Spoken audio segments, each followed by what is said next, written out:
Imagine just lying down on your sofa, watching your favorite TV show.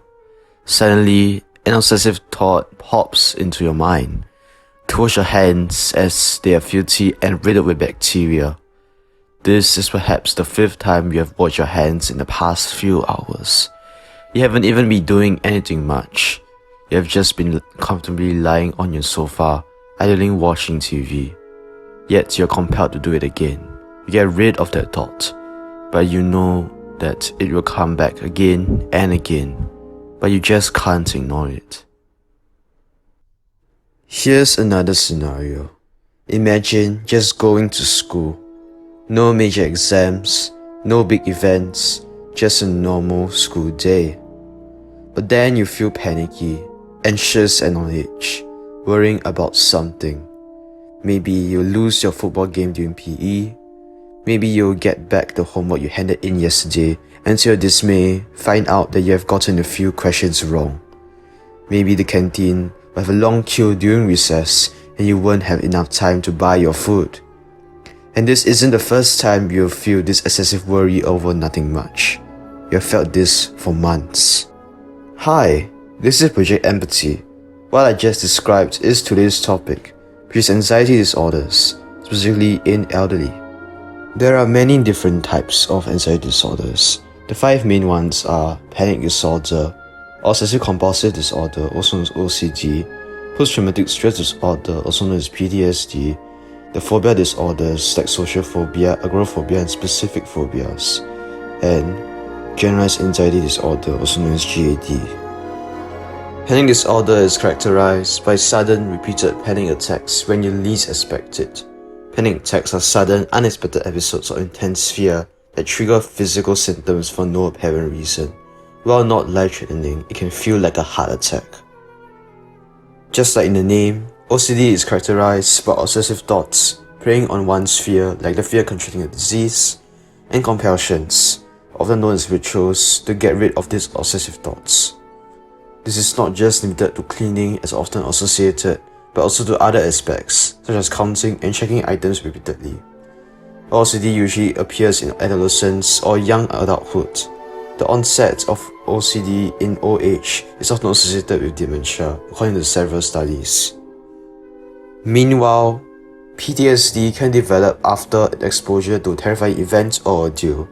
This includes assaults, natural or man-made disasters, wars, or accidents. The phobia disorders include social phobia, agoraphobia, and specific phobias. Those with social phobia are excessively anxious and self-conscious in everyday social situations, fearing being judged by others. Meanwhile, those with agoraphobia fear places or situations that may cause them to panic and feel trapped, where there is no easy way to escape or no available help when things go wrong. Specific phobias refer to an intense, irrational, exaggerated fear of something. This could be heights, flying, snakes, or spiders. Last but not least, GAD is the most common anxiety disorder diagnosed amongst elderly. GAD is characterized by worry about everyday life events that is often exaggerated or unjustified.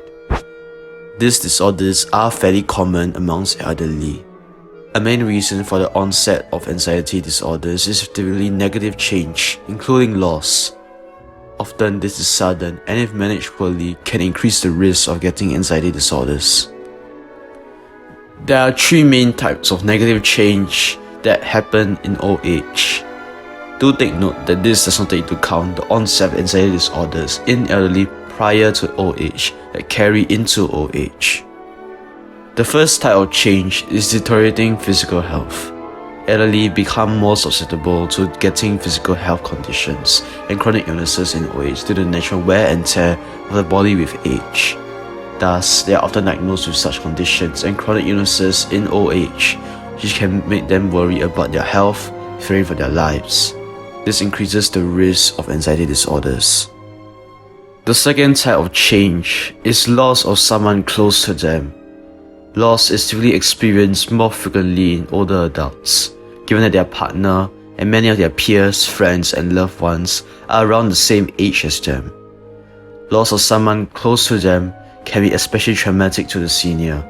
They lose a sense of support, comfort, and safety.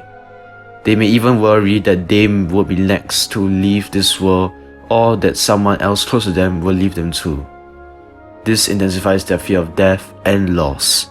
Thus, they are always tense, worried, and anxious, which increases their risk of anxiety disorders. The third type of change is the loss of financial security. This could be from the loss of financial support or retirement, in which one no longer has salary to pay the bills. Even if they do try to apply for a job, with the loss of attractiveness as potential employees due to their age and outdated skill sets, they often have to take up low-paying jobs instead. With this loss of financial security, they become anxious and worried, thus increasing the risk of anxiety disorders. Of course, the cause of having anxiety disorders can be genetic. For example, a 2015 study found that the RB-FOX1 gene may make someone more likely to develop GAD. Meanwhile, a 2016 study showed that social anxiety disorders, also known as social phobia, panic disorder, and GAD are all linked to specific genes. It can also happen due to brain chemistry, such as the faulty circuitry in the brain, or medical conditions that cause symptoms similar to anxiety disorders, or worsen the symptoms of anxiety disorders that the individual already has. Now, what are the common symptoms of anxiety disorders in elderly? Given the wide range of anxiety disorders, it's difficult to group them together. Thus, here are the specific symptoms of the 5 main anxiety disorders mentioned above. Do take note that it is possible to have more than one anxiety disorder or mental illness. In fact, elderly often have anxiety disorders together with a mood disorder, typically depression. OCD is uniquely characterized by 2 parts. The first part is obsessive thoughts, such as a fear of condemnation or a need for orderliness. The second part is compulsive behavior or rituals, which is repetitive, excessive, ritualistic behavior to address and resolve these thoughts. Meanwhile, panic disorders, as mentioned above, are characterized by sudden panic attacks for no apparent reason, which can be likened to heart attacks, though without the life-threatening nature that heart attacks possess.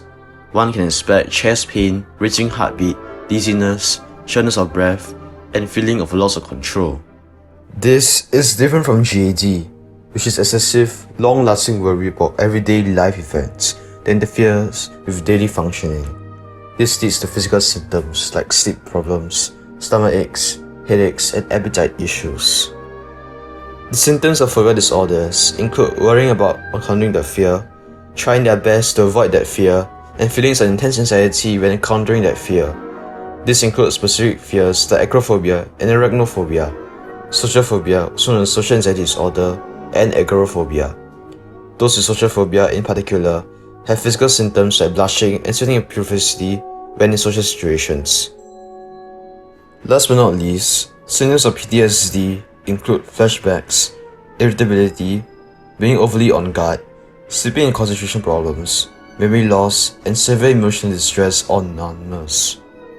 So, how do we treat anxiety disorders? Just like depression, anxiety disorders can be managed with a combination of 1. Medical treatment, and 2. Lifestyle changes. Medical treatment involves psychotherapy and medication to help manage anxiety disorders. Psychotherapy involves consulting a therapist to manage anxiety disorder symptoms. The most effective form of psychotherapy is cognitive behavioral therapy, also known as CBT, in which the patient is taught how to cope with their anxiety disorder and change their thinking, emotion, and behavior.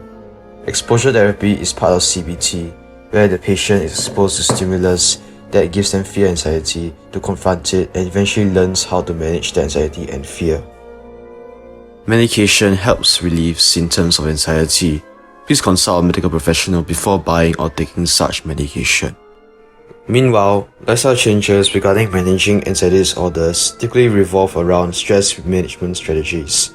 This includes staying away from smoking, alcohol, and caffeine, taking up meditation or yoga, exercising, which is a strong stress reliever, and having more sleep.